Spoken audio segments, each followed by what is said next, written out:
reconstruire notre émouna et notre bitachon, reconstruire notre confiance en Hachem, notre foi. Alors, on pourrait dire, je crois en Dieu, l'affaire est réglée, l'affaire est signée. On va bien comprendre que c'est un sujet qui demande une étude approfondie dans les textes. Je commence par un premier texte que vous n'avez pas devant vous, mais juste c'est une introduction. Le Rambam, Maïmonide, dans Perush HaMishnayot, à la fin de Brachot, nous dit Yakar be'enai, le Lamed, Ikar mikare hadad ve'emuna, yoter mikol ma she'alamdeu. C'est plus important à mes yeux d'enseigner un des fondements de la foi plus que tout ce que je pourrais enseigner. Voilà ce que dit Maïmonide. Il dit pour moi, plus important d'enseigner cela que tout ce que je pourrais enseigner. C'est les mots de Rambam, Maïmonide. Refoua Shema de Dvora Bat Simcha. Ce cours est dédié à la Refoua Shema de Dvora Bat Simcha. Il y a un autre texte de Maïmonide que vous n'avez pas devant vous, juste c'est toujours une introduction. Il nous dit Da Otam, connais-les, c'est-à-dire apprends-les ces sujets de la foi, de l'aïmouna. Chazor Aleem Permim Rabot, révise-les de nombreuses fois. Idbonen Bahem, Idbonenut Yafa, réfléchis-y, sois très concentré et réfléchis-y. Ve'im Hishiacha Libra, si ton cœur te séduit, Ve'tarshov, et tu penses chez Giu Lecha Inyano Bepamachat, Ova Asara. Si tu penses les avoir compris en une seule fois ou même en 10 fois, on t'a en fait fait croire des choses mensongères. La reine l'otemaher bekriato, ne lis pas rapidement. Vous allez voir que en fait notre grand maître dans nos shiurim sera Maïmonide, Rambam. Et l'endroit dans lequel les choses sont mises en place, c'est dans le Perush HaMishnayot, l'explication sur la Mishnah avant le 11e chapitre de Sanhedrin. C'est là-bas que Maïmonide écrit, développe ces 13, qu'on appelle les 13 articles de foi. On appelle Shlosh Esrei HaIkarim. C'est lui qui a vraiment bien organisé et bien présenté les choses. Évidemment, ce n'est pas le seul, mais c'est évidemment notre grand maître dans ces différents shiurim. 13 articles de foi de Maïmonide. Alors, justement, commençons par le premier texte, puisque ce cours est un cours sur texte. Il y a, première référence que je voudrais que vous notiez et que vous intégriez bien, c'est un Sefer HaMitzvot. C'est quoi le Sefer HaMitzvot? C'est le livre qui réunit toutes les 613 mitzvot de la Torah et qui a été écrit par Maïmonide, Rambam. La première mitzvah positive, puisqu'il y a des mitzvot positives et mitzvot négatives, évidemment, Ata Atril Lizkor Mitzvah Bezrat Hashem. Je vais maintenant citer chaque mitzvah avec l'aide d'Hashem. A mitzvah harishona hi hatzivui asher tzivanu leha amina elokut. La première mitzvah, c'est l'ordre qui nous a été donné de croire en la divinité. Vous shena amin. Donc nous devons croire. Shiesham alev alav siba ou poel cholanim tsaot. Donc c'est quelque chose qui est à l'origine de tout. Qui œuvre pour tout ce qui se trouve sur terre. Donc déjà, Rambam pose un élément très important. La source dans la Torah écrite de tous les articles de foi, de toute la Emouna, c'est la première parole qu'on appelle le Aseret Adibrot, Anochi Hashem Elokecha. Je suis Hashem ton Dieu, c'est là où est écrit la mitzvah de Emouna. Et la mitzvah d'Emouna, c'est de croire que c'est un seul lieu, une seule origine, mais après on va évidemment rentrer dans les détails, et c'est lui qui œuvre ici-bas. Ou Besof Gmar Makot. Donc, première source que Rambam cite, c'est le pasouk, le premier pasouk des 10 commandements. Le deuxième source, c'est Gmara dans Makot, Daf Chav Gimel Amud Bet, Chav Dalet Amud Aleph, Amru Taryag Mitzvot Neemru Lo le Moshe B'Sinaï. C'était 613 mitzvot ont été donnés à Moshe au Sinaï. Maïkera'a, et quel est le verset qui le dit? Torah tziva lanu Moshe. Torah nous a été ordonnée par Moshe. Klomar minyan Torah. Torah en valeur numérique. Tav c'est 400, Vav c'est 6, Resh c'est 200 et He c'est 5. En tout ça fait 611. Donc en fait Moshe nous a enseigné 611. Ah, on vient de dire qu'il y en a 613. Alors c'est 611 ou 613? Réponse. Torah bigimitraya achiavae shitmea vechatsare avae. La Gemara dit ikshu alze, donc ils ont posé la question, ils ont dit Torah en gematria, ça fait 611. Vehaita hatshuva. Voilà la réponse de la Gemara. Anochi velo yelecha mipi hagevura shemarnum. Les deux autres mitzvot qui sont Anochi, les deux autres, donc 611 jusqu'à 613, ça fait deux. Les deux mitzvot dont on parle, c'est Anochi Hashem Elokecha, je suis Hashem ton Dieu, Lo Yelecha Elohim Achim. Donc les deux premières mitzvot, ça on ne les a pas entendues de Moshe, ça on les a entendues Mipi HaGevura, c'est-à-dire des plus de la bouche, si on peut dire, de Dieu. Ça veut dire qu'il y a 611 de Moshe, Torah Sivalanu Moshe. Moshe nous a enseigné 611, mais Hachem nous a enseigné deux. Ça, on les a entendus directement d'Hachem. Là-dessus, Inekva Idbar Elecha, Ki Anochi Hashem Iklal, Shesh Meot, ou Shosh Esrei Mitzvot, Vehut Sivui Be'emuna, comme Moshe Biarno. Ici, le Rambam cite cette Gemara comme preuve que c'est bien une mitzvah, c'est bien un ordre divin. Comprenez la problématique de Maïmonide et la preuve qu'il apporte. Maïmonide, il a une question. Il se dit, mais ce n'est pas écrit sous la forme d'une injonction. Je suis Hachem ton Dieu. C'est une présentation, c'est une carte de visite. Je suis Hachem ton Dieu qui t'a fait sortir d'Égypte. Est-ce que c'est écrit, tu as l'obligation de croire la foi? Il n'y a pas écrit d'obligation.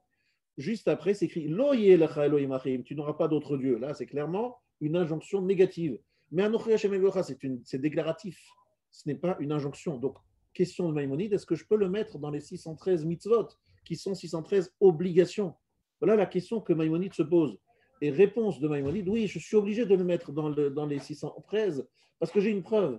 Et quelle est la preuve? La preuve, c'est la Gemara dans Makot, qui me dit bien qu'il y a 613 mitzvot, et qui me dit bien que Anochi Hashem Elokecha, ça fait partie des 613 mitzvot, mais on ne l'a pas entendu de Moshe, Torah, Tzivalanu Moshe. Moshe nous a donné 611, mais ça, il ne manque pas moins que c'est sûr qu'il y a 613 mitzvot. Et 613 mitzvot englobent les deux autres, c'est-à-dire Anochi. Donc Anochi, c'est une mitzvah. Donc je le mets dans mes comptes des mitzvot. Pourquoi Maïmonide se pose tellement de questions? Ça a l'air d'être une évidence. C'est qu'il y a un grand maître qui s'appelle le Bahag, le Baal al-Chod Gedolot, qui lui ne compte pas ça dans les 613 mitzvot. Il dit non, il compte une autre mitzvah à la place. Il dit ça ne fait pas partie des mitzvot. Ça ne fait pas partie des mitzvot. Alors on va tout de suite voir pourquoi et comment. Nous avons maintenant sur le côté, donc ça c'est le texte que vous avez au centre, c'est celui de Maïmonide, Rambam. Et sur le côté droit, vous avez Ramban, Nachmanide, Rabbi Moshe ben Nachman. Et lui, il a fait ce qu'on appelle des Hagaot et donc des Hasagot. On ne va pas tout lire parce que c'est trop long. Et déjà, la première partie, déjà, vous l'avez déjà vu dans le texte. Vous commencez à peu près la 8e ligne, Amar HaKotev. Donc, c'est sur le côté droit de la page, du côté haut en droite. Amar HaKotev, Ha'emuna hazot bedibur hazeh lo niflet hi velo rechoka hi vechem bedivrei rabotenu mefurash shiu kabbalat malchuto yitbarach vehi ha'emuna ha'elokut. Je traduis. Donc, celui qui écrit dit Ha'emuna hazot, cette confiance, cette foi, bedibur hazeh, dans cette parole, lo niflet hi velo rechoka. Elle n'est pas éloignée, elle n'est pas distante. Évidemment, il fait allusion au fameux passouk que vous connaissez tous dans Nitzavim. Lo niflet velo rechoka. Vechem bedivrei rabotenu zechronam livracha, dans les paroles de nos maîtres, mefurash, il est explicite, shiu kabbalat malchuto yitale, c'est l'acceptation de sa royauté. Dihi emunat ha'elokut, c'est la foi en Dieu. Amrou bi mechita, là on va citer mechita. Mechita, c'est un midrash, un des midrashim. Lo yelecha Elohim acherim al panai, lama neemar. Alors, pourquoi est-il dit tu n'auras pas d'autre Dieu? Pourquoi c'est dit? Les fiches Omer Anochi Hashem Elokecha, parce qu'il dit je suis Hashem ton Dieu. Machal le Melech, écoutez bien cette parabole. C'est un roi, c'est l'histoire d'un roi. Chez Nichnas la Médina, il est rentré dans un pays. Amroulo Avadav, ses serviteurs lui disent Gezor Aleem Gzerot. Donc un roi rentre dans un nouveau pays. C'est intéressant cette image, écoutez bien. Il rentre dans un nouveau pays et ses serviteurs lui disent tu es rentré, genre tu as vaincu ce pays, décrète, donne-leur des ordres, des édits royaux, on dit, donne-leur des ordres, des obligations. Qu'est-ce que répond le roi? Le roi il dit Lav. Non, il leur a dit Amar Lehem Lav, non, je ne suis pas d'accord. C'est lorsqu'ils accepteront ma royauté que je décréterai des décrets. D'abord qu'ils prennent sur eux, qu'ils acceptent qu'ils me prennent en tant que roi. S'ils n'acceptent pas ma royauté, comment pourront-ils appliquer mes décrets, mes ordres? Comment pourront-ils? Car Amar Akamakom l'Israël, ainsi Akadosh Baruch Hu a dit Israël, Anochi Hashem Elokecha, lo yelecha Elohim acherim al panai. Ça veut dire quoi? La première phrase est sous une forme déclarative parce qu'elle invite les hommes à accepter sa royauté, à prendre, faire une déclaration, donc j'accepte la royauté divine. Une fois que c'est accepté, commence la première xéra, la première loi de ce pays dans lequel on a accepté la royauté divine, c'est Lo yelecha Elohim Acharim, tu n'auras pas d'autre Dieu. Mais donc c'est plutôt déclaratif parce que finalement c'est la base, c'est le socle sur lequel on va construire toutes les autres halachot et les interdictions comme les mitzvot positives. Il faut d'abord poser le socle. Voilà ce que dit ici la Mechilta, citée ici par Nachmanide. Alors, Ve'im kolze, raïti le Baal halachot, shelo himna otam mitzvah bichlal taryag. Et quand même, dit Nachmanide, je ne vois pas que le Baal halachot gedolot, le grand maître qui a écrit halachot gedolot, qui lui aussi a fait un décompte des mitzvot, n'a pas compté cette mitzvah, Anochi Hashem Elokecha, parmi les 613 mitzvot. C'est hors 613 mitzvot. C'est quand même étonnant. C'est quand même étonnant, dit Nachmanide. Réponse de Nachmanide. Je saute 3 lignes. Vanire midaato. Je suis donc 4 lignes avant la fin du paragraphe de cette partie de la page, donc cette première partie de la page. Vanire midaato chez le Baal halachot, chez En minyan taya mitzvot et la xérotav. Il ne compte que les xérot, les décrets divins. Chez Gazar alenu la asot, qui nous a demandé de faire, omena anu shelo naase, ou bien qui nous a empêché de faire. Aval ha'emuna bimtziuto itale sheodia ota elenu beotot ubemoftim ubegilui hashrina leenenu hu haikar. Mais la foi dans son existence, qui nous a révélé par des miracles, par le développement de la shrina à nos yeux, hu haikar vehashoresh shemimenu noldu hamitzvot lo imane becheshbonam. Ça, c'est le principal. C'est la racine à partir de laquelle on peut faire toutes les mitzvot. Ça veut dire qu'il faut bien comprendre. Ici, on est en train d'étudier les yesodot. Les yesodot, c'est la fondation. Le ikar, le shoresh, c'est la racine. Ce sont des images qui montrent bien que l'arbre, c'est quoi? L'arbre, c'est le tronc, c'est les branches, c'est les feuilles, c'est les fruits. Oui, mais attention, l'arbre, c'est aussi les racines. C'est quoi la racine d'un juif? C'est quoi le shoresh, la racine? La racine de toutes les mitzvot, c'est l'acceptation de ce principe, de la royauté divine, de la foi. Et les principes que nous allons énoncer sont les racines. Alors, est-ce qu'on va comptabiliser ça parmi les 613 mitzvot ou pas? Vous comprenez que c'est un sujet plutôt de détail pour notre problématique. Mais déjà, comprenez que c'est quelque chose de particulier. C'est dit sous la forme affirmative, déclarative, et non pas sous une forme de mitzvah, d'ordre et d'obligation. Et donc, c'est pour ça que se pose la question de savoir si ça fait partie des 613 mitzvot. Il n'en reste pas moins que, même si ce n'est pas une mitzvah parmi les 613 mitzvot, c'est la racine, la base, le fondement de tout. Je vous disais, il y a quelques années, donc, résumé, conclusion de cette première partie, nous avons étudié le Sefer HaMitzvot de Maïmonide, qui nous dit bien et qui le prouve de la Gemara dans Makot, qu'il s'agit d'une des 613 mitzvot et la première, le Baal Halachot Gedolot qui n'est pas d'accord, et le Ramban Nachmanide qui justifie en disant oui, c'est logique parce que c'est la fondation, donc ce n'est pas comptabilisé parmi les 613 mitzvot. Maintenant, nous allons passer à la suite. La raison pour laquelle j'ai pensé qu'il y avait absolument une obligation, une urgence d'étudier ces sujets aujourd'hui, c'est lié à la page 6. Vous prenez la page 6, c'est dans le Aléchour, qui cite encore une fois une Gemara dans Makot. Décidément, Gemara Makot est importante.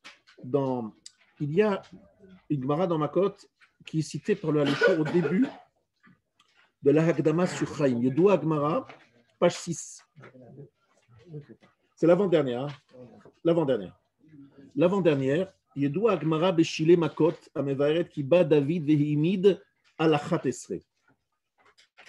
Je vous explique ce que dit ici la Gemara dans Makot. Elle essaye de trouver des raccourcis, un peu des principes, on va dire, sur lesquels se fonderait toute la Torah. Comme s'il fallait trouver quelque chose de plus court, de moins, parce que touffu, 613 mitzvot, c'est très touffu, c'est beaucoup. Alors on va chercher des résumés, des choses fondamentales sur lesquelles on va pouvoir tout créer, tout construire. Donc vient David, il propose 11. Ba Yeshaya, Vehimidan Hashem. Yeshaya, on trouve 6 principes. C'est la suite de la deuxième ligne. Ba Micha, Vehimidan Hashalosh. Micha, il en trouve 3. Chaza, Yeshaya, Vehimidan Hashtaim. Yeshaya, on retrouve après 2. Puis après, on saute la fin de la page pour que ce soit plus rapide. Ba Amos, Vehimidan Alachat. Amos a tout placé sur un seul élément. Chez les Marco Amar Hashem, le Beth Israël, Dirshoni Vichio. Recherche-moi et vivez. Dirshoni Vichio, c'est-à-dire, il considère que l'élément fondamental sur lequel toute la religion juive et toute la pratique du judaïsme doivent être fondées sur Dirshuni. Dirshuni, c'est Drisha, la recherche, l'intérêt, la recherche qui vient du fond de nous. Doresh, Bet Midrash, Doresh, Drisha, je cherche. Viryu, vous vivrez avec cette Drisha. C'est ce qu'Amos, le fameux prophète Amos, a proposé comme élément fondamental. Matkif la Rav Nachman ba Yitzhak ema dirshuni b'chol haTorah kula, et la bach hagakuk ve'imidan alachat shenema ve'tzadik be'emunato yichye.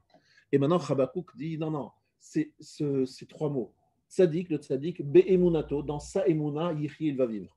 Ça veut dire qu'en fait, lorsque le dernier des prophètes, enfin, cité ici, s'exprime, il finit par dire que l'élément unique, fondamental, sur lequel tout est basé et sur lequel il faut fonder son judaïsme, c'est tzadik be'emunato yichye. Le tzadik, dans sa emuna, dans sa foi, yichye, il vivra. Voilà. Et donc, c'est vraiment l'élément sur lequel il faut mettre toute sa concentration et fonder sa vitalité juive. Vous avez compris, il s'écrit yichye. Il va vivre sur sa emuna. Donc, une mara dans ma cote qui nous dit que lorsqu'on veut résumer, on est passé de 11 à 9, puis après, on est passé à 2, et finalement, on est arrivé à 1, et on a commencé à proposer Drisha, la recherche. On va voir après si c'est resté après ou si c'est pas resté. Et on va tomber finalement sur une chose. Tzadik be'emunato yichye. Il vit dans sa emuna. Voilà ce que un juif il doit vivre, sur sa emuna. Et on tourne la page, et on est à la dernière page de notre petite Roverette, et nous voyons encore une fois une confirmation de l'importance et de la centralité de la emuna. C'est du Mishnah à la fin. Donc, vous prenez la dernière page, vous prenez les 7 dernières lignes de la dernière page. Vous êtes toujours dans le livre Alécho de Rav Wolbe, mais qui fait simplement qu'une citation. C'est écrit Bet ha-Mishnah besof masechet sota mona et kol prate hayirida shel adorot michurban habayit adaik veta meshecha.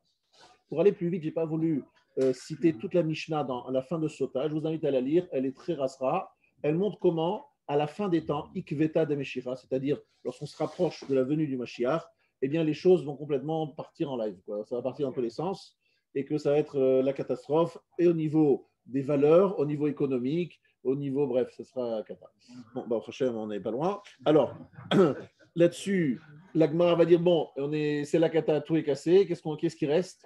Alors voilà les derniers mots de la Masechet Sota. En doresh, ve'en mevakesh, ve'en shoel. Almi lano lehishaen ala vinu shebashamayim. Sur qui nous devons nous reposer? Sur notre Père qui est dans les cieux. Ça veut dire que Nosaf dit, commentaire du Rav Wolbe, Nosaf al kol ovdan hamaalot, en ayant perdu toutes les qualités, parce que là-bas on nous dit qu'on a perdu toutes les qualités qui existaient dans les générations précédentes, que ce soit des qualités morales, des qualités au niveau de la production, même des fruits et des légumes. On dit là-bas que on n'a plus le goût des fruits et des légumes qu'il y avait à l'époque. Évidemment, des qualités morales, c'est principal, mais aussi économiquement.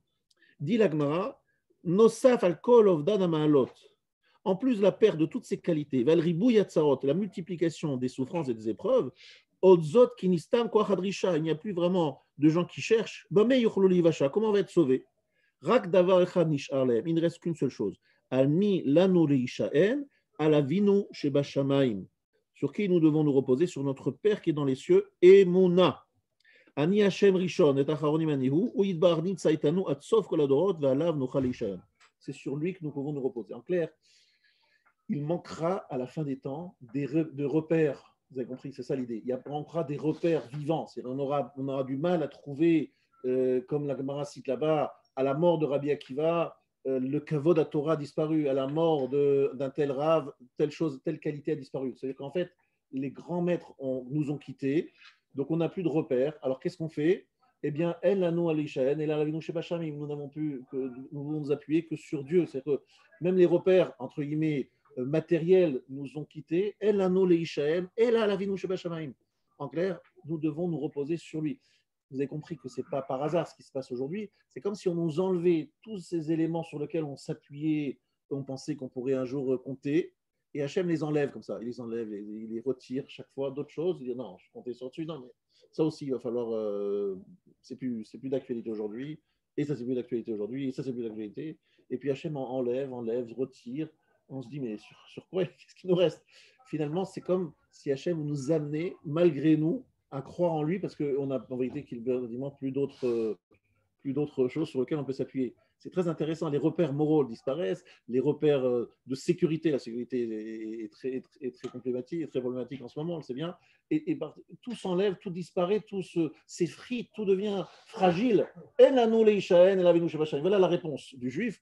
Je vais renforcer ma Emouna. Je n'ai pas le choix. Mais c'est quoi la Emouna? C'est quoi croire en Dieu, etc. C'est ça le sujet de ce shiur que je voulais ici partager avec vous ces prochaines semaines.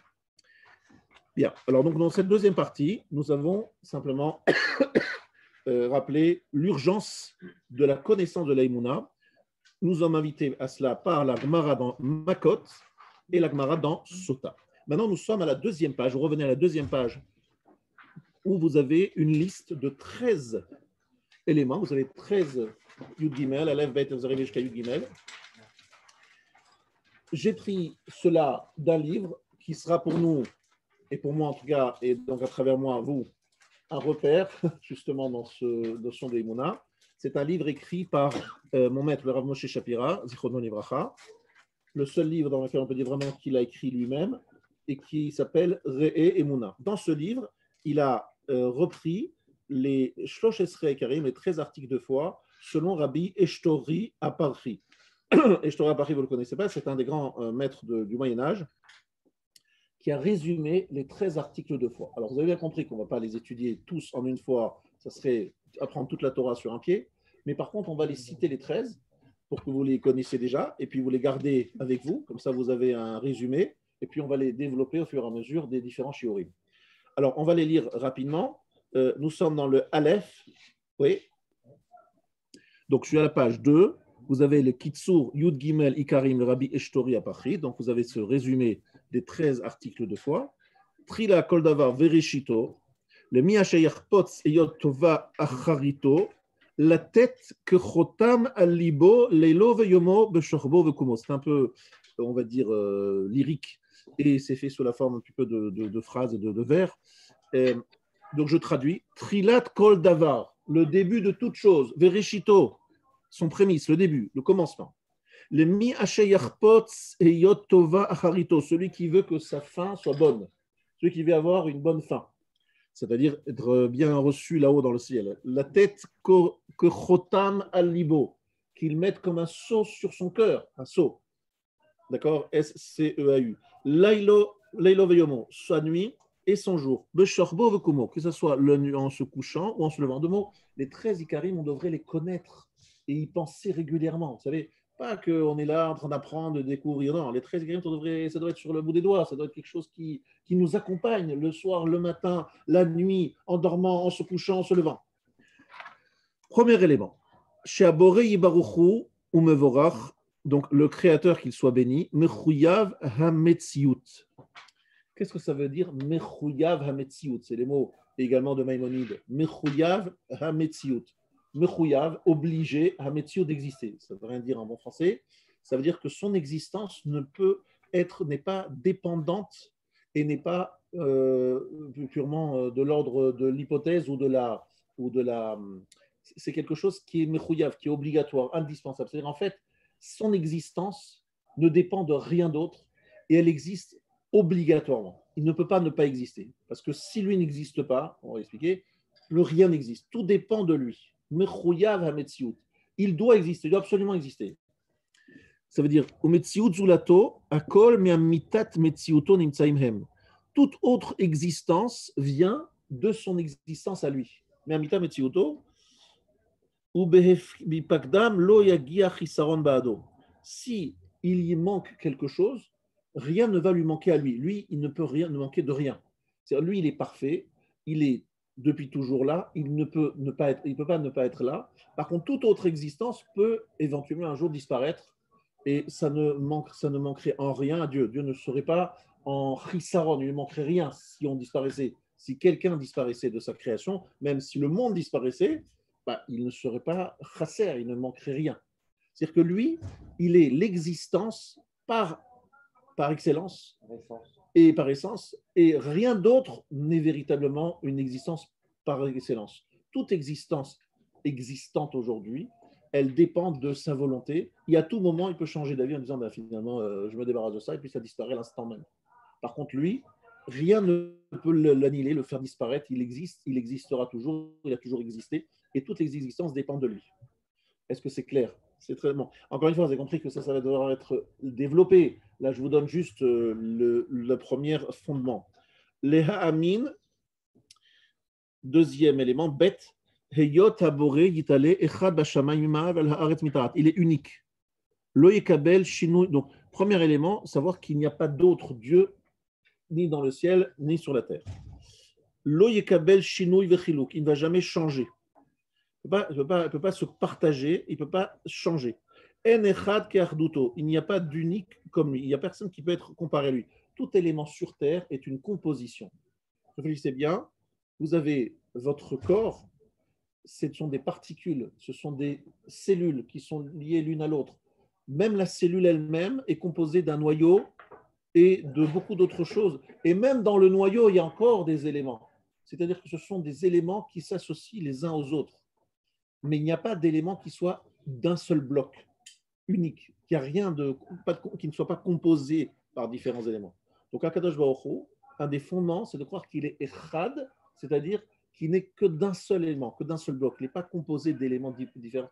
Donc, il ne peut pas être partagé, il ne peut pas être coupé en morceaux. Il ne peut pas en enlever une partie, garder une partie, ça n'existe pas. C'est un seul élément. Et c'est important de dire que c'est cela parce que, évidemment, le gros problème de l'Aïmouna, c'est de croire qu'un même Dieu peut faire Auschwitz et il peut faire Matan Torah, et sortie d'Égypte. Ouais, c'est ça qui est compliqué à dire et à croire. C'est ça qui est difficile à entendre. On peut entendre des épreuves terribles. Donc, les hommes ont envie de croire qu'il y a donc de force, qu'il y a deux éléments, que lui. Non, c'est un seul bloc. Et même lorsqu'on parle de rachamim, de miséricorde et de din, bon, on en parle parce qu'on est des êtres humains, il faut bien qu'on entende ça comme ça, mais c'est un seul bloc. Nous, on a des gens plus sympathiques et d'autres plus méchants, plus durs, plus. C'est lui, ça n'existe pas, ça ne veut rien dire. C'est un seul bloc, c'est un seul élément. Donc, tout cela, ça devrait être expliqué et développé. Tout cela, évidemment, se dit rapidement parce qu'il faut juste qu'on ait la liste et vous allez comprendre pourquoi j'ai besoin de cette liste tout de suite. En echad ke'achduto, yishtabach shenitzachnu shelemuto. D'accord? Ça veut dire qu'il y a quelque chose qui est shalem, qui est totalement entier. Ou le dach, donc, troisième élément, la dach aboré yitnase shemo enogouf. Il n'a pas de corps, velo koach begouf, il n'a pas une force encore, ou masig mi masigi agouf au mekorav, et lav lo ikrav. Tout simplement, la perception du corps, donc des sens, ne peuvent absolument pas percevoir Dieu. C'est impossible de le percevoir. Impossible. Il n'est pas perceptible par les sens, par le corps. D'accord? C'est pas possible de le percevoir. Et il n'est pas un corps. Lui, c'est vrai que ça nous trompe. La Torah, rien que dans cette paracha, nous dit qu'il est descendu pour regarder la tour de Babel, n'est-ce pas? Dans Raplaga. Il est descendu. Descendu, ça veut dire que c'est quelque chose qui se déplace. Donc, a priori, et puis il entend, il voit, il se met en colère, il est jaloux, voilà, il y a différentes formes d'expression qui peuvent nous faire croire qu'il est un corps. Réponse, non, il n'a pas de corps. Et en fait, notre corps ne nous permet pas de le percevoir vraiment. Ce que nous percevons, ce sont des effets de sa volonté. Il agit, mais lui-même, on ne peut pas le percevoir. Impossible de le percevoir avec un corps. On peut le percevoir qu'après 120 ans, lorsqu'on se sépare de son corps. Mais on ne peut pas le percevoir avec notre corps. Le quatrième élément, donc on appelle des ikarim, Shabori Tale ou Kadmon, Rishon Nekol Rishon. Aomer Ehe Asheriye, Lefanav Lo Notsar El, Peacharav Lo Yihye. Donc, quatrième fondement, c'est qu'il est Kadmon, c'est-à-dire qu'il est avant toute chose. Rishon Nekol Rishon, il a précédé toute autre chose. C'est un des gros problèmes de Chava, qui a entendu du serpent et a accepté du serpent, qui lui disait bien, Dieu a mangé du fruit pour créer le monde. C'est ce qu'il lui a vendu. Mange le fruit, parce que si tu manges le fruit, tu seras une créatrice, comme lui est un créateur. Ça veut dire que Dieu, il a trouvé un arbre, et il a dit, ça a l'air sympa cet arbre. Il a commencé à manger, il a dit, ben, grâce à ça, je vais pouvoir créer. Ce qui est un élément, c'est catastrophique, c'est véritablement de l'apicorsut, c'est-à-dire de l'hérésie, de croire que Dieu a existé après l'arbre. Tout ce qui existait n'existait que par volonté de Dieu, parce que Dieu a décidé de le faire et de le créer. Rishon et Aharon, évidemment, Le dernier. Donc, Eke, donc Shaborit Ale, je traduis de mot à mot, le créateur qu'il s'élève, donc c'est une façon de lui dire un mot sympathique sur le créateur, ou Kadmon, donc avant, Rishon, le Chol Rishon, premier avant tout premier, c'est-à-dire il est avant toute chose. Rishon, le Chol Rishon, premier avant tout premier, c'est une expression, on va dire, assez ancienne. À Omer, Ege Asher Eke, je serai ce que je serai, c'est-à-dire j'ai toujours été, j'étais, je serai, c'est-à-dire présence à tout moment. Lefanav lo notsar el, avant lui, aucune force n'a été créée. Ve'acharav lo yeh, et après, il n'y en aura pas d'autre. Alors, hu yishtabach shemo, lui, que son nom soit loué. Vechol hametziut chidesh lo midavar. Toute la réalisation qu'il a faite, il ne l'a pas pris à partir de quelque chose. Tout est mechodash, nouveau. Il a tout créé. Ex nihilo, on appelle ça en bon français, en bon latin. Ve'en atrala zmanit verao olam umlo. D'accord? Donc, ce n'est pas qu'il y a un commencement au niveau du temps. Alors, comprenez tous ce que vous ne comprenez pas, c'est que votre cerveau ne peut pas entendre que quelque chose a toujours existé, que quelque chose, c'est quelque chose qui est difficile à comprendre. Notre cerveau n'est pas construit, c'est un peu comme un ordinateur qui n'a pas un certain paramètre. Vous ne pouvez pas faire certains programmes dans certains ordinateurs parce qu'il n'est pas paramétré pour ces programmes-là. Donc, notre ordinateur, qui est notre tête, ne peut pas comprendre que quelque chose a toujours existé. Mais il y avait quoi avant? Il n'y avait pas avant. Mais c'est quoi qu'il n'y a pas avant? C'est pas possible. Et qu'est-ce qu'il va y avoir après? Mais non, il y a pas, il y a l'éternité. C'est quoi l'éternité?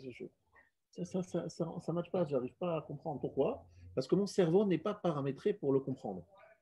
Donc, c'est pas facile de croire en ça, parce qu'on croit en quelque chose qui n'est pas de notre. C'est pas quelque chose qu'on a pu voir. C'est ça le problème, c'est que nous, on a besoin, pour comprendre des choses, de dire voilà, j'observe quelque chose, et, ah, ça ressemble à quoi, dis-moi?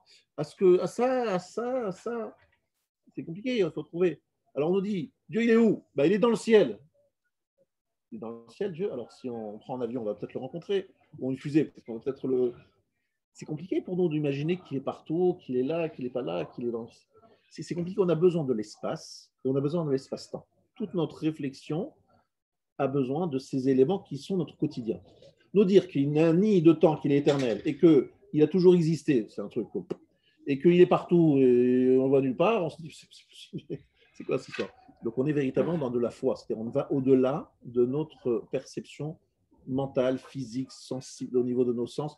On est totalement dehors. C'est ça qui est difficile pour nous, très très difficile. Et c'est pour ça qu'à chaque génération, on essaye d'avoir des représentations. Je dis dès que Moshe s'en va, tiens, on va prendre un veau d'or. Dès qu'il y a Moshe le dos tourné, on fait une idole. On a besoin d'une idole. Parce que l'idole, c'est quand même quelque chose de concret. On veut voir, on se le prosterne, on touche. Vous voyez, je veux dire, c'est compliqué d'avoir quelque chose qui n'est pas perceptible par les sens. Voilà pourquoi c'est compliqué. Donc ici, attention, ça fait partie des fondements de la foi. Qu'il n'y a rien avant, qu'il n'y a rien après. Et lo midavar, c'est-à-dire tout a été renouvelé, mex nihilo, ça ne vient pas de quelque chose qui existait, qui l'aurait transformé. Donc sans commencement au niveau du temps. Il n'y a pas un début pour Hachem. Il a toujours existé. Maintenant, le monde a un début. Ça oui, le monde a un début. On a bien ce problème aussi, c'est que les non-juifs veulent dire qu'il y a des milliards d'années. Et nous on dit qu'il y a 5781 ans. Donc ce n'est pas tout à fait la même chose. Mais ce n'est pas tellement ça le sujet. Ça ne fait pas partie des fondements de la foi, hein, cet élément-là, de croire qu'il y avait des milliards d'années, pas des milliards d'années. Ce n'est pas un sujet qui fait partie des fondements. C'est intéressant de voir qu'il y a des choses qui sont des fondements et des choses qui ne le sont pas. Par exemple, de croire dans le Gilgul, la réincarnation, ce n'est pas un fondement de la foi. On peut ne pas croire et être tout à fait un juif caché, aucun souci. Il y a des choses où on ne le croit pas, on est on est sorti. Donc ça, c'est un point très important. Le He, le cinquième fondement, la Avod Aborit Romam, servir le Créateur, Ve'elav Yisa Kapav Venafsho Ishpor Lefanav, il va lever ses mains littéralement vers lui et il déverse son âme devant lui. Le Zulato Lo Yiten Enav, il ne mettra pas les yeux sur autre chose que lui. D'accord? Ça veut dire qu'en fait, ça fait partie des éléments de la foi, c'est que je dois le servir à l'exclusion de toute autre servitude. Je ne dois ne voir aucune autre servitude. Donc ça exclut évidemment la Avoda Zara. C'est évidemment. Et ça fait partie des fondements de croire que je ne dois me tourner que vers lui et personne d'autre chose. Donc c'est Lo Yelecha Elohim Acherim en fait. Le Vav, non mais c'est lo yelcha Elohim achim et aussi l'obligation de le servir. C'est-à-dire que je dois croire que je suis là pour le servir. À part le fait que je ne dois pas servir autre chose. Je suis aussi là pour le servir. Le Vav, Leha Amin Binevoa, le Mishiritse Akel Lehashlimo ou Bikesh Lolmo. Donc, c'est la prophétie. Croire que la prophétie existe. Celui qui, Kadosh Baruch Hu, a décidé Lehashlimo, de le rendre shalem, c'est-à-dire de lui apporter la shlemut, ou Bikesh Lolmo, donc qui a décidé de l'adapter, de l'accueillir. C'est-à-dire que Kadosh Baruch Hu a décidé de choisir. En fait, il a élu certaines personnes et il leur a donné la prophétie. Donc, c'est de croire en la prophétie, c'est de faire partie des éléments fondamentaux de la foi juive. Parce que s'il n'y a pas de prophétie, eh bien, pourquoi est-ce qu'on croirait dans les paroles de Moshe, de Yehoshua, de Yeshaya, de Shmuel et compagnie? Et on dit non, mais c'est un prophète. Ça existe la prophétie? Ben oui, ça existe la prophétie. Le septième élément, le Amin binevuat adonenu Moshe. Croire dans la prophétie de Moshe. Veyoto mechesed yotzro, av vegadol lechol hanevim. Le Père est le plus grand de tous les prophètes. Lefanav ve'acharav en nevoa kinvoato. Avant lui et après lui, il n'y a pas de prophétie qui puisse être comparée à la sienne. Ve'en shlemut bemina enoshi ki shlemuto. Il n'y a pas de chose parfaite, de shlemut, c'est-à-dire d'être plus parfait que lui. Il est au top. Lui, c'est le top des tops. Il est le prophète, il est bien au-dessus des autres. Vous avez compris pourquoi? Parce que si vous ne croyez pas que Moshe, c'est un prophète qui va au-dessus des autres prophètes, vous ne pourrez pas croire dans toute la Torah que nous avons aujourd'hui, qui doit être véritablement, fidèlement retransmise par Moshe Rabbeinu, qui est au-dessus de tout ce qui a pu exister. Tout ça, vous l'avez vu dans Zot HaBeracha, à la fin. Ensuite, le chet, je vais vite, parce que c'est pas là-dessus, on va pas, les cours, c'est justement de développer ça. Pour l'instant, on est juste dans la citation. 8. Évidemment, croire que la Torah vient du cieux. Nitna aledei Moshe Eved Hashem ipi Hagvura. Elle est donnée par Moshe, le serviteur d'Hashem, par la pi Hagevura, la bouche Hagevura. C'est quoi Gevura? Gevura, c'est la force. Non, Gevura, c'est la force. La force, c'est qui? C'est Dieu qui a parlé au mont Sinaï, mais en étant très redoutable. Il faisait peur. Gevura, ça faisait. C'est un moment un petit peu. Voilà. Pi Hagvura. Ensuite. Les histoires de la Torah, comme les mitzvot et ses commentaires, ça vient d'Hachem. Il ne faut pas dire, bon, moi je suis d'accord, il y a des choses, je crois vraiment que ça vient d'Hachem, mais il y a des parties de la Torah, vous comprenez, je pense que ça a été rajouté après, ou bien ce n'est pas vraiment important, ou je ne sais pas. Vous donnez des notes en disant, ça c'est important, moins important, ça c'est oui, ça c'est oui. Non, tout ça vient d'Hachem, du premier verset, du première lettre, du début de la première lettre jusqu'à la fin de la dernière lettre, c'est tout Torah, Hakedosha, Minashamayim. Alors, il y a des parties vous ne comprenez pas, vous ne voyez pas l'intérêt, vous comprenez c'est quoi ça sert, c'est quoi ce truc-là. Vous vous dites, je me la ferme, je ne sais pas pourquoi, je ne comprends pas, c'est vrai, vous avez le droit de dire que vous ne comprenez pas, il ne faut pas non plus dire des choses que vous ne pensez pas, vous ne comprenez pas, mais vous acceptez toute la Torah de Aleph jusqu'à Tav. On ne dit pas de A à Z parce qu'on est en train de parler de l'hébreu, Aleph jusqu'à Tav. Je crois en tout et je pense que tout a un sens, même si le sens m'est caché. D'accord? Mais surtout, je crois que tout vient de la Torah Minashamayim. Je ne me dis pas, oui, mais finalement, vous savez, comme dans la critique biblique qui existe, en disant, mais vous savez, il y a une certaine partie, d'après notre analyse, des mots, des choses, ça a été rajouté, c'est venu après, c'est quelqu'un d'autre qui a écrit, c'est pas lui, c'est pas machin, c'est machin. Ça, c'est contraire à un principe principe de la Torah. On doit croire que la Torah vient, que nous avons aujourd'hui dans nos mains, et Kula Minashamayim. C'est 100% net Minashamayim. Il n'y a pas une lettre qui n'est pas à sa place. Écrite et orale. Pardon? Écrite et orale. Écrite et orale, on va en parler dans quelques instants, dans un cours dédié, parce qu'effectivement, c'est un sujet extrêmement délicat que vous posez là.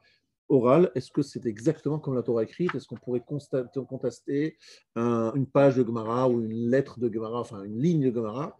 Ça, on va en parler par la suite. Pour l'instant, Torah Tenu Minashamayim, lorsqu'il parle de la Torah Minashamayim, a priori, il parle de toute la Torah, et Torah écrite et Torah orale, et ce n'est pas a priori, c'est même a posteriori, je vous le dis tout de suite, mais on aurait pu dire autrement, c'est vrai, en lisant le texte. La tête, c'est la 9e des 13 articles, les Ha'amin, Nitzriyut, Torah Hazot Hamitit. Croire dans l'éternité de cette Torah qui est vraie, authentique, Lotihenetsucha, donc elle ne sera pas vaincue, Loyela Chilouf, Bezulata, on ne va pas l'échanger, Velotosef, sans en rajouter, Velogira, on ne va pas enlever, Mum Enba, Velochisaron, il n'y a pas de défaut, il n'y a pas de manque. La Torah, elle est comme ça et elle restera. Comme ça, ni il faut en enlever, ni il faut rajouter, ni il faut genre dire, bon, aujourd'hui, vous savez, aujourd'hui, c'est plus d'actualité, vous comprenez, en 2020, les choses ont changé, il faut un petit peu, voilà. Tout ça, niet, d'accord, amitit, et il n'y a pas de changement. Shaborid berach yud, Shaborid berach yodea maaseh bnei adam, sitrem vesodam, Akadosh Baruch Hu, le créateur, connaît, sait, maaseh bnei adam, les actions des hommes, sitrem vesodam, les choses cachées, les secrets, il connaît tout ce que nous faisons et nous pensons, et même lorsqu'on le fait d'une façon très cachée, tout, il sait tout. La Yudalef, le 11, Gam Shaborid var Gomel Chesed lo Mitzot Torato Veyanish Ovre Brito, de croire que le Créateur va récompenser les mitzvot, les actions des mitzvot, et qu'il va punir les averot, ça, il faut y croire aussi, ça fait partie, c'est le 11e des 13 articles de foi, et les deux derniers, les Amin Bebiyat HaMashiach, de croire à la venue du Mashiach, ou le Chakot Elav, d'attendre, même si il tarde, imite ma mère, même si se tarde, il tarde, même s'il tarde à demain, je ne sais pas jusqu'à combien, j'attends. Et la 13e, c'est Yamin Bechaya Olam, la Chayot Metim, la Lotam, Ikivotam, Vetichayena Atzmotam, c'est croire dans la résurrection des morts et qu'ils vont se relever de leur tombe et je parle bien clairement, il s'agit des morts. Donc les ossements qui se trouvent sous terre vont se lever, vont s'habiller, voilà, et ils vont se relever, je crois en cela. Ce n'est pas qu'ils vont venir de je ne sais où et ils vont tomber du ciel, ils vont se relever de la terre. Les Giloulim, je dis que ça ne fait pas partie des fondements de la Torah. J'ai fait la liste maintenant, on a vu les 13. Je ne crois pas en Giloulim. Je dis, voilà, moi je ne crois pas en Giloulim. Ça ne fait pas partie des fondements de la Torah. C'est discuté d'ailleurs. 100% identique au Rambam. Alors, c'est 100% identique au Rambam dans le sens où, encore une fois, au niveau du principe, non, les mots ne sont pas exactement les mêmes. On va voir que vous avez, si vous voulez chercher dans le Maïmonide, vous trouverez ça dans le 11e chapitre de Sanhedrin. Ça a été traduit de l'arabe d'ailleurs, et c'est en hébreu maintenant, en français aussi si vous voulez, et ça a été traduit. Il y a les 13 articles, on les verra au fur et à mesure dans les mots de Rambam. Là, j'ai voulu prendre un kitsour, parce que dans le Rambam, c'est assez long. Là, j'ai pris un résumé pour savoir de quoi on parle déjà. C'est quoi les 13 articles de foi, de quoi on parle. Maintenant, la prochaine étape de mon shiur, c'est de vous dire, mais en fait, où c'est écrit quoi, ces 13 articles? Où c'est écrit? Parce que ça, c'était un vrai sujet que j'avais depuis longtemps. Je suis à la 3e page maintenant.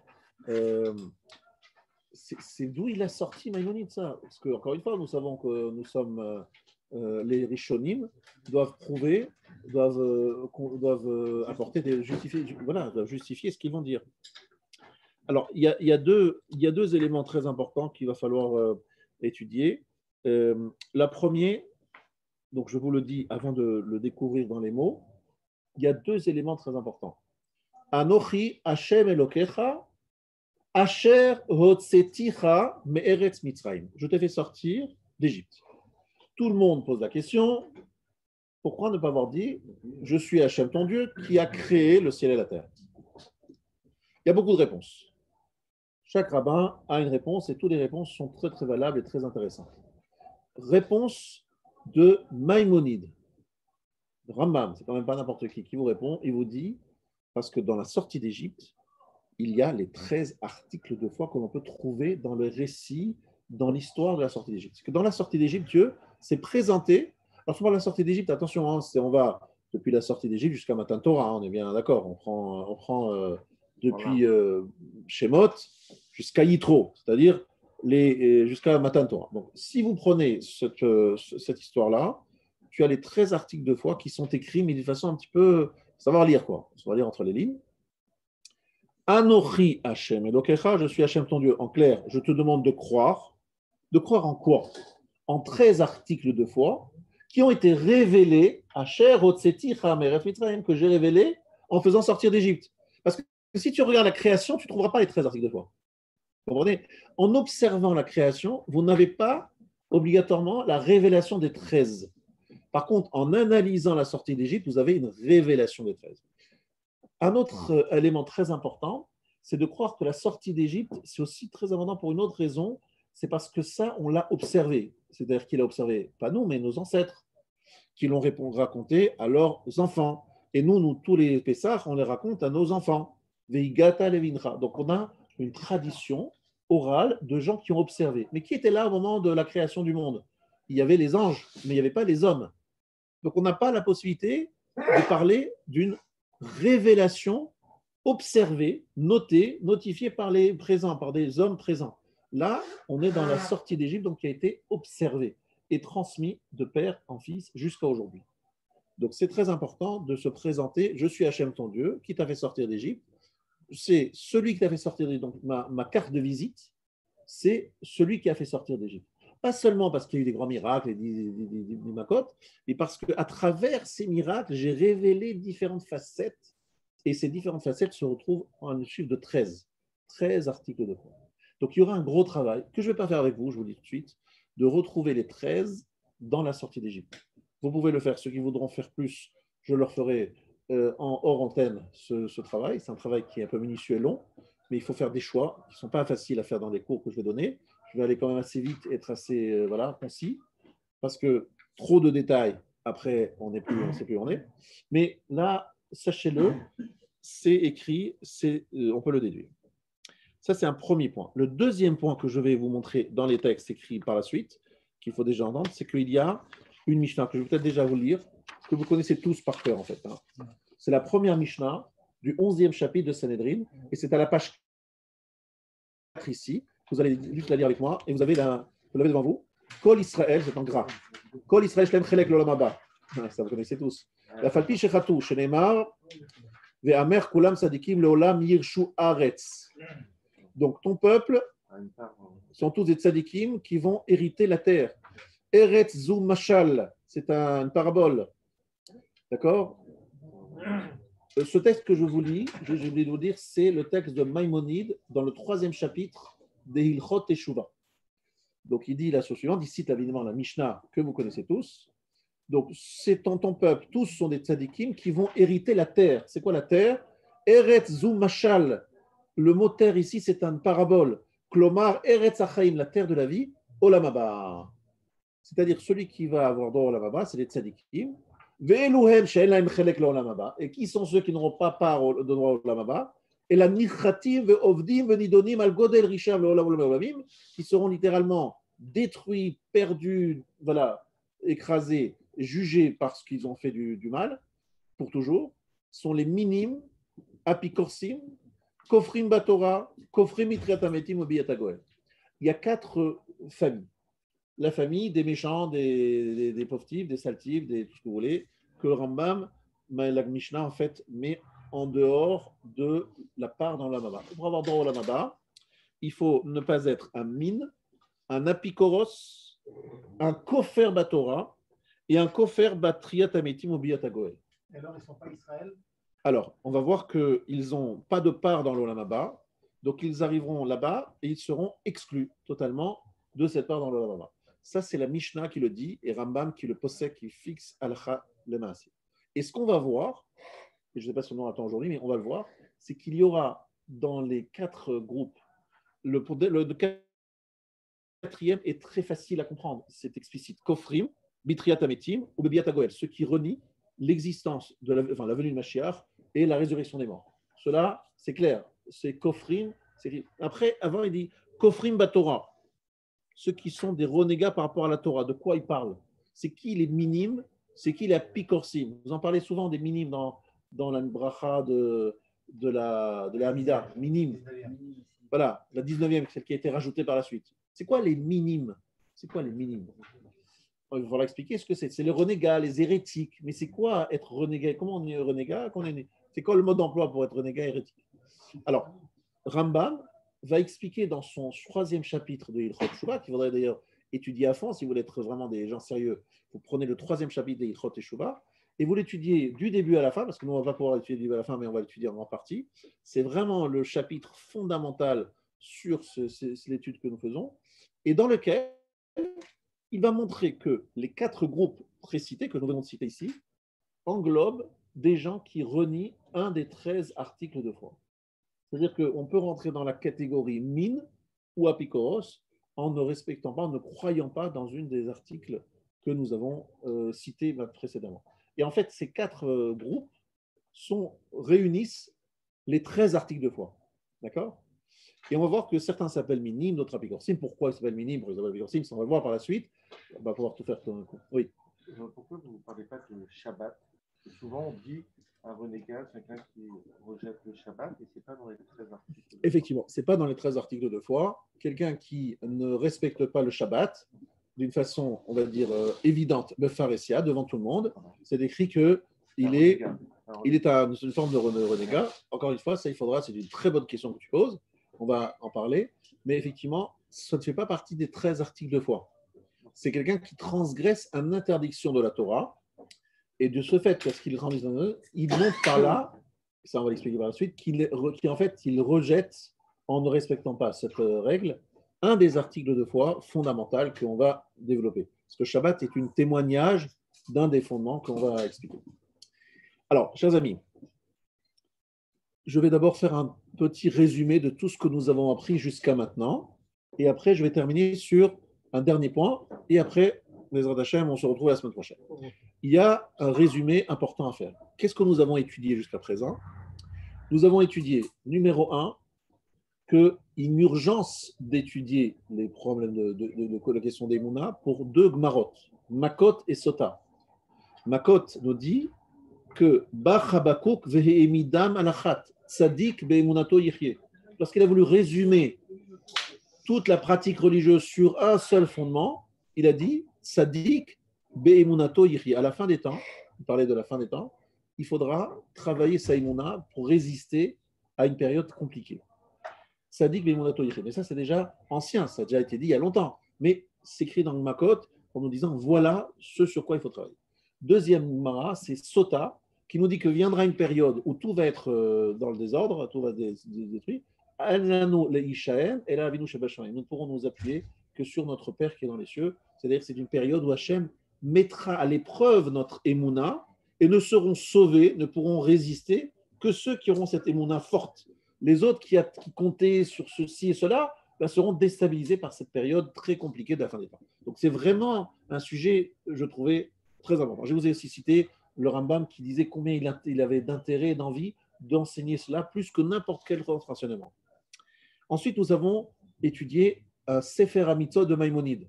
Sefer HaMitzvot de Maïmonide qui nous dit clairement que la première mitzvah comptabilisée parmi les 613 mitzvot, c'est Anochi Hashem Elokera. Donc on a trouvé le pasuk qui est à l'origine de la Emouna. On a simplement vu que le Baal Halachot Gedolot et Rambam ne sont pas d'accord s'il faut le compter ou non dans le compte des 613 mitzvot, mais pour une question de détail. C'est que le Anochi Hashem Elokecha est dit sous la forme non, ce n'est pas une ordre, ce n'est pas une injonction, c'est une déclaration. Et parce que Hashem dit que c'est ça le fondement, c'est la base, c'est la racine, c'est la fondation sur laquelle tout le reste se pose. Donc est-ce qu'on le compte dans les 613? On dit que c'est hors 613, c'est la racine, c'est un détail. Et sur le fond, on est tous d'accord. Hachem nous dit, Anochi Hachem Elokecha, Kablu Alechem Al-Khutidi la Mechita, acceptez ma royauté. Vous avez accepté ma royauté, maintenant je vous donne les ordres. Mais d'abord, il faut dire, tu es notre roi. Et Anochi Hachem Elokecha, c'est croire qu'il est notre roi. Mais ça veut dire quoi, croire qu'il est notre roi? A priori, c'est très simple. C'est la Emouna, croire en Dieu. Pourquoi se casser la tête et faire des cours là-dessus? Ça a l'air d'être d'une évidence. Et là, on a commencé à approfondir et dire, attention, il se trouve qu'il y a 13 articles de foi et qui sont assez complexes. Il va falloir définir, parce qu'il y a des choses qu'on a dit rapidement, on les a lus rapidement, les 13 articles. Mais ces 13 articles de foi, ils viennent d'où? C'est écrit dans Rambam, 3e chapitre d'Ilchot Teshuvah. C'est écrit dans Rambam, dans l'introduction du 11e chapitre de Sanhedrin, dans son explication sur la Mishnah. D'accord, c'est là, c'est les sources. Mais dites-moi, d'où Rambam il a pris? Réponse, il a pris de Anochi Hashem Elokecha, Asher Hotzeti Chamer Mitzrayim. Dans la sortie d'Égypte, se révèlent ces 13 articles de foi. Mais où et comment il les a vus, on n'a pas expliqué pour l'instant. Par contre, si on ne respecte pas, on ne croit pas dans un des 13 articles, on peut rentrer dans une des 4 catégories qui sont exclues de leur part dans le monde futur, qui sont les minimes, les apikorsim, les kofrim batora et les kofrim bebiyatagoel ou bitriatametim. Donc on a l'obligation de croire. Même triatametim, je vous ai dit plusieurs fois, je ne crois pas dans la résurrection des morts. Mais alors quoi? C'est pas grave. Je ne crois pas dans la résurrection des morts, c'est pas grave. Je ne crois pas dans la venue du Messie, mais je suis un bon juif, je crois dans la Torah Ben Hashamayim. Quel problème? On aurait pu imaginer que c'est secondaire, ça. N'est-ce pas? Il y aurait pu des choses qu'on a... Dieu, il a un corps. Et que ça change, et je pense que Dieu, il a un corps, il a un corps. On verra que le Ravad, a priori, il n'est pas d'accord avec Rambam. Ça, c'est encore plus tard. Bien. Maintenant, nous passons à l'étape suivante. Nous allons étudier la page 3. Effectivement, il ne nous reste que très peu de temps. La page 3, en tout cas, nous allons commencer à la page 3. Alors ça, c'est un texte de Nachmanide. Adibour Azé, donc le prenez la partie qui est en gras. C'est un Ramban dans Parashat Yitro. Adibour Azé, mitzvah tassé. Cette parole-là est une mitzvah positive. Amar Anochi Hashem, Yoreh veyetzave otam. Il nous ordonne, nous donne l'ordre, chez Yedou veyaminu ki yesh Hashem, qu'ils sachent et qu'ils croient qu'il y a Hashem. Vehu Elokim lahem, et il est leur Elokim. Kloma. Explication de Nachmanide. Là, c'est plus une Maïmonide, c'est Nachmanide. Hove, Hove, ça veut dire existant, présent. Kadmon, qui a toujours existé. Kadmon, Kodem, il est avant toute chose. Me'ito hayahakol bechefetz veyecholet. De lui venait tout. C'est lui qui a tout décidé et qui avait la capacité de faire. C'était lui qui est en capacité de faire. Vehu Elokim lahem, c'est-à-dire il est leur Dieu, c'est-à-dire leur dirigeant, celui qui les dirige, qui leur. Veshechayavim lavodoto. Donc on doit le servir. C'est lui qui est le patron. C'est lui qui agit. Alors le mot Elokim ici, c'est très intéressant. Hashem Elokecha. Hashem, vous avez compris qu'ici, Nachmani nous explique ce que c'est Hashem Elokecha. Yud Kevavke, le tétragramme, représente Dieu. Évidemment, lui-même, mais c'est un des noms les plus élevés. C'est l'essence même de Dieu. Ce qui a permis à la chose d'exister. Mehave. Elokim, Ha Elokim, c'est la valeur numérique du mot Ha-Teva. Ha-Teva, ça veut dire la nature. Donc c'est celui qui est Baal HaKochot Kulam, qui organise, qui donne une énergie donc sans cesse renouvelée dans l'ensemble de l'univers et au niveau de chaque individu en particulier, n'est-ce pas? Donc Hashem Elokecha, ça veut dire que Yud Kevavke qui a créé le monde continue à le diriger, à lui donner une énergie permanente. Donc tu es obligé de le servir, parce que ce que disaient les Grecs, c'est que Dieu a créé le monde, mais après ça fonctionne tout seul. Ça fonctionne parce qu'il a mis les choses en place, ça fonctionne tout seul. Non. Elokecha, c'est celui qui te dirige au quotidien aujourd'hui. Tu es obligé de lui montrer une certaine allégeance parce que c'est lui le patron. Ça, c'est l'explication de Nachmanide. Ve'amar asher otseticha meretz Mitzrayim. Il a dit, il t'a fait sortir du pays d'Égypte, ki hotsaatam misham, le fait de les faire sortir de là-bas, Toré, c'est-à-dire va nous enseigner, va nous apprendre, al hametziut va chefetz. L'existence de Dieu, ça révèle l'existence de Dieu, et la volonté de Dieu, c'est-à-dire son intérêt pour le monde. Il veut quelque chose, il a un projet. Par sa connaissance et sa providence, nous sommes sortis de là-bas. Ça rappelle aussi le renouvellement. Si le monde avait toujours existé, on n'aurait pas pu changer le monde. Si Dieu a pu changer le monde, les règles de la nature au moment de la sortie d'Égypte, c'est donc bien lui qui les a mis en place, et quand il veut, il les change. Mais si ça préexistait à son existence à lui, il ne pourrait pas y toucher. Lui-même serait, entre guillemets, dépendant de ces choses-là. Mais nous avons expliqué, mais ce n'est pas qu'il faut l'expliquer, il faut montrer à travers la sortie d'Égypte la révélation de ce fondement qui est de dire Dieu a toutes les cartes en main, c'est lui qui les a mis en place, donc il peut les changer à tout moment. C'est ce qu'on est censé penser d'ailleurs en mettant les tefilines tous les matins. Ce que je suis en train de vous dire, c'est de la pensée de tefilines, parce que dans les tefilines, il y a la sortie d'Égypte, et il faut se rappeler effectivement cette notion de sortie d'Égypte. Il est maintenant 45 précises et nous sommes obligés d'arrêter maintenant. Je vous donne rendez-vous à la semaine prochaine, Bezrat Hashem, pour continuer. Voilà la suite. Merci. Merci de votre écoute. Gardez bien vos feuilles avec vous et les crayons au contraire. Vous gardez les feuilles, vous les ramenez avec vous la semaine prochaine. Tu m'entends?